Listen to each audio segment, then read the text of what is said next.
Welcome and thank you for coming. I'm Cedric Merlin Powell, Chairman of the TARC Board of Directors. We're honored to have Mayor Greg Fischer here today, and we appreciate his support for TARC and its mission to explore and implement transportation solutions that enhance the social, economic, and environmental well-being of the greater Louisville community. The mayor has championed compassion, which includes providing access to opportunity, places, and information. TARC is indeed a connector, and today we're taking a big step in making the internet more easily accessible. Jakeeasion, who came all the way from Montreal, is also here to tell us about an app called Transit App. Jake is the Chief Operating Officer of Transit App, which TARC passengers are using and praising. We encourage everyone to try it. It's also free. And thanks to Jake for making it easier to ride TARC and to take public transportation in hundreds of other cities whose transit system real-time schedules are also available through Transit App. I'm going to turn it over now to Executive Director J. Barry Barker. Thank you. Good afternoon, everyone. I'm going to maintain a tight grip on these pages because if they hit this wind, it's all over. Let me just identify a few people. Pamela Pedigo, who is with Verizon, and thank you for being here and thank you for being such a great partner in this. Lisa Coyle, who's with Lamar, and another great partner, and you'll hear more about that. And Carolyn Tandy, who's with Congressman Yarmouth's office. Carolyn, thank you for coming. And you know, we love the support from the congressman, and we just need to keep it going. Thanks, Cedric, Mayor Fischer, and welcome to everyone. In 2013, TARC rolled out 21 new commuter coaches. These were connected with the Bridges project. The first in our fleet that had Wi-Fi on board, free Wi-Fi on board. The Wi-Fi was immediately popular with passengers. As funding allowed, TARC has continued to add Wi-Fi on buses, including the 15 all-electric buses, which represents the largest fleet of electric buses east of the California-Nevada line. So today, 156 of TARC's 227 buses have free Wi-Fi. That's about 70%. We've got a remainder of 71 that we've got to do.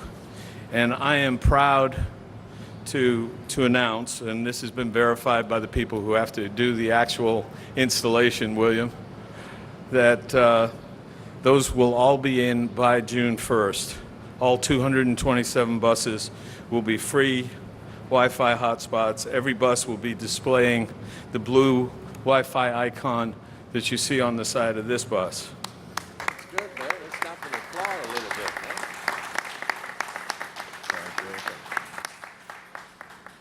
Yeah, it's a milestone for us. We enjoy it.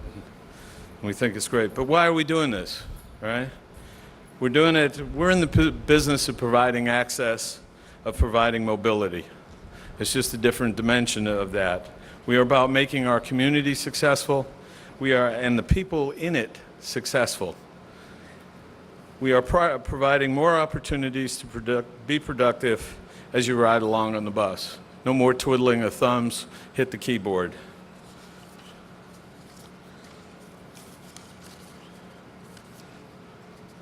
About 80%, I'm sorry. We're putting Wi-Fi on the entire fleet because it makes taking TARC more convenient, and we know our passengers use the Wi-Fi and appreciate the internet access. About 80% of our passengers have phones with internet access, a 20% increase compared to 3 years earlier, and that was actually a 20% increase over the previous 3 years. So you can see that growth in the use of smartphones, etc. This jump underscores just how important internet access is for making connections with people and assessing information. About 80% of the 45,000 trips a day on TARC are either for work or for school. We are able to provide this service because of changes in the internet contracting agreements with Verizon. There, you're still here. Good. We're going to have you sign that again when we. Okay. That steeply lowered our costs. Now we have a set price, unlimited data use plan costing about $40 a month per bus. We also receive funding for the Wi-Fi service from our bus advertising partner, Lamar Advertising, and again, I recognize Alicia for that. And we want to thank them. Lamar was really, I think, the turning point in this project, because they made it practical for us to put it on an additional 55 buses. And if you sort of look at the progression of how we went on the buses, that was the turning point. At that point, it was all downhill to get those last 71. Our Metro partners have been great supporters of TARC, and I'll turn this now to someone whose compassionate support I greatly appreciate, and that's Mayor Fischer. Is today your birthday? Yeah. Okay. Thank you, Barry. Barry is channeling his inner compassion today for a couple reasons. One, the Festival of Faiths is going on. It's over on Saturday. I'd encourage everybody to check that out. Second, it's the Give a Day week of service, so there's over 100,000 people volunteering throughout the community this week, and I hope everybody's done that. If not, still got a shot. Go to mygiveaday.com and sign up for something. And third, it's Barry's birthday today. How about that? Have y'all sang to Barry yet? You have. We don't want to do it again, huh? All right. Well, congratulations, Barry, for another year of greatness. All right, we appreciate that. Well, obviously, compassion is important to our city, but entrepreneurism is as well, and certainly innovation. It's really on display here today when you think about what this announcement is. And when you put Wi-Fi and TARC together, it opens up all kinds of new possibilities for passengers as they're moving about town. And for better or for worse, I mean, man, we use these things a lot. And did you all know how many people were alive before we had these things?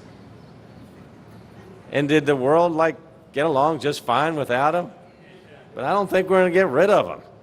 So if that's the case, let's make it as easy as possible. So maybe when people are traveling on the bus, when they get off, they can connect more with people face to face and eyeball to eyeball. But we certainly are keenly aware that, in today's world, we've got to give people the tools and resources to connect when they want to connect and where they want to connect, and we want to tie that together with our goal of more people using public transportation as well. So putting Wi-Fi on every TARC bus is just great in many different ways for our city. You've got this effort going on, which helps the quality of life in our city. We're working to advance our digital inclusion as well. I would suggest that having Wi-Fi on TARC buses is certainly a key way to do that. We've announced the Gigabit Experience Center, which is at the Louisville Central Community Center, which of course is in the Russell neighborhood, and work's underway on that project. And I think it was important for us to put that right in Russell, is that will draw people from the entire community to experience what gigabit speeds are like, not just for daily use, but also for business development purposes as well. And then as we announce more and more broadband gigabit plus speeds in our community, people will be ready to take full advantage of that. And last year, the city made free Wi-Fi available at a couple TARC stops, one on West Market Street, which is Route 19, through the solar-powered trash bin project that we had. It's got a lot of attention.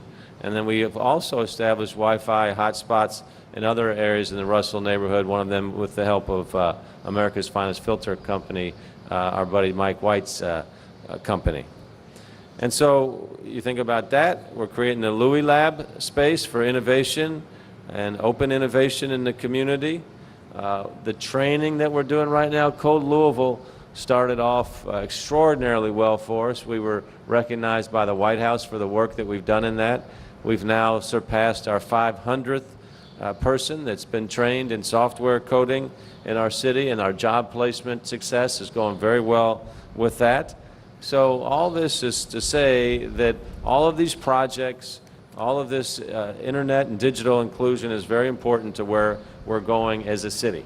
And if you need to know where you're going as it relates to TARC, they've also done a really nice job with that, with a couple free online apps like Google Maps and Transit app, which makes it easier to get around the city. So as we talk to people that were using the bus, especially young folks, and they're asking, you know, it's not easy enough for me to get around your city. This was 6 years ago. They say we need more bike lanes. We want to see public transportation where it's smart, where we can get on an app and figure out where it is and where we're going and when I can get on.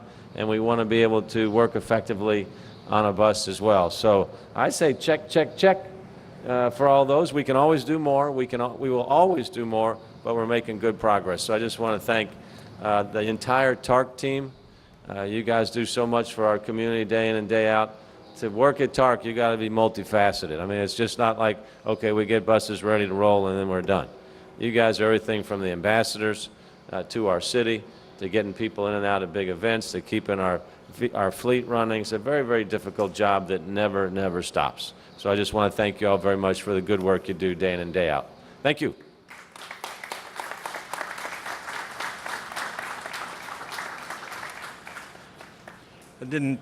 I don't think any of us expected to be graded today, but thank you very much for the check them all off.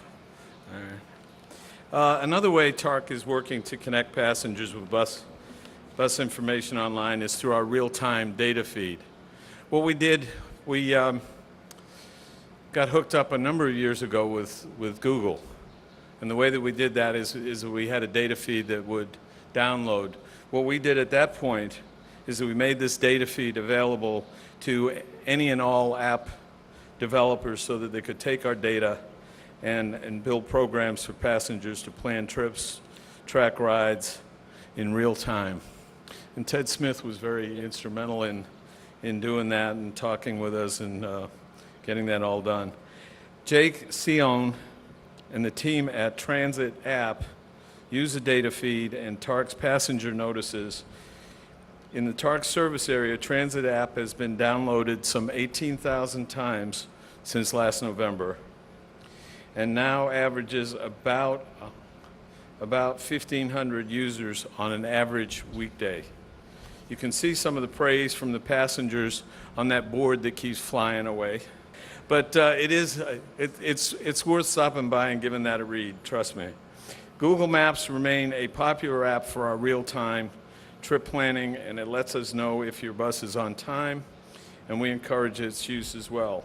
Transit app is another option geared specifically to transit service and with more features than are provided on Google Maps. Jake has made it possible for TARC to put service alerts on the app, and if you go to the app today and you're in Louisville, you will find a link to TARC's service plan for Thunder over Louisville on Sunday. This Saturday.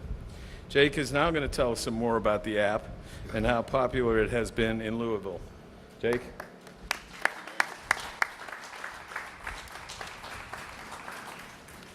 Good afternoon, everyone. My name is Jakeeasion, and I'm the Chief Operating Officer at Transit. So before I get started, I want to thank TARC and the City of Louisville for inviting me down here all the way from Montreal, Canada. In particular, I want to thank Kay Stewart and Russell Goodwin, whom I've been working closely with for the past couple of months. I also want to say when I left Montreal yesterday, it was in the 30s with freezing rain, so this warm weather is an extra delight.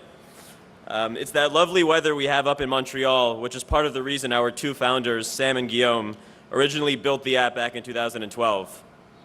Sam would stand at the bus stop and think, my phone knows exactly where I am, why can't an app just tell me when the bus comes without making me tap or scroll a million times? I don't want to take my hands out of my gloves any longer than necessary. So the core design of the app is exactly that. As soon as you open it, it will instantly pinpoint your location and show you departure times for nearby bus lines in big text and bright colors. Weather aside, what we soon realized was that Sam's problem was really a shared experience for most transit commuters. They know where they're going, they know how to get there, and they only care about one thing: when will my ride be here? Today, the app is available in 130 cities around the world with millions of people using it every month. But somehow, it's resonated in particular with TARC transit riders. More than 1,000 people are now downloading the app every month here in Louisville, and relative to TARC's ridership, the usage is among the highest of any city in the country. But we certainly don't want to take all the credit for the popularity of our app in Louisville. A couple of weeks ago, as we were preparing for the press conference, we asked our data lead, Leo, to take a look at Louisville's open data to make sure everything was working perfectly. Leo and his team maintain data for over 400 transit agencies, and let me tell you, he has seen some things. Just the other week, a subway station in New York City, which has been closed for 15 years, suddenly reappeared in New York City's data. Our users were very, very quick to point that out. So Leo knows high-quality data when he sees it. In an email to TARC's IT team, and Dwight Maddox in particular, he wrote, and I'm quoting directly here, "I've checked your data. It is really, really good. Trust me, it is not often that I see that level of quality in a data set." Yeah. Direct quote, I promise. I spoke about commuters before, but the app is friendly for transit novices as well. If you're going somewhere new, we'll give you step-by-step trip planning directions to get you to your destination. Perhaps our most exciting feature is Go. It's a real-time GPS for public transit. It holds your hand throughout your journey with push notifications and voice alerts. When you launch Go, it tells you when to leave home to catch your bus. It will tell you to hurry up if you're walking too slowly, or if a real-time departure prediction unexpectedly jumps ahead. You can follow your trip along the map and track your ETA. And finally, it will alert you when you're approaching your stop so you don't miss it, which is great in case you want to take a nap or if you're traveling to an unfamiliar destination. Finally, perhaps one of the most exciting parts is that we'll be integrating the Louisville bike share system in just a few weeks, so you'll be able to locate stations, plan bike trips, and even buy bike share passes directly from the app right here in Louisville. Which gets me to my last point. Transportation used to be binary. You either drove your own car or you rode public transit.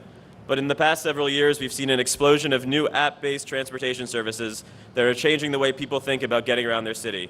Car share, bike share, Uber, Lyft. Our hope is that wide adoption of these services, all alongside public transit, can make our cities more livable, more sustainable, and more equitable. And our company's mission is to help accelerate that transition in Louisville and around the world. Thank you, everyone. Thank you. Before I open it up to questions, let me just recognize a few people. J.C. Stites is here, who is also a TARC board member. And the guy I always appreciate having around at these things, because he makes sure the stuff works, is Chris Doolin over here on the... And he's working solo today, so... And he was doing Give a Day? All right. All right. Questions?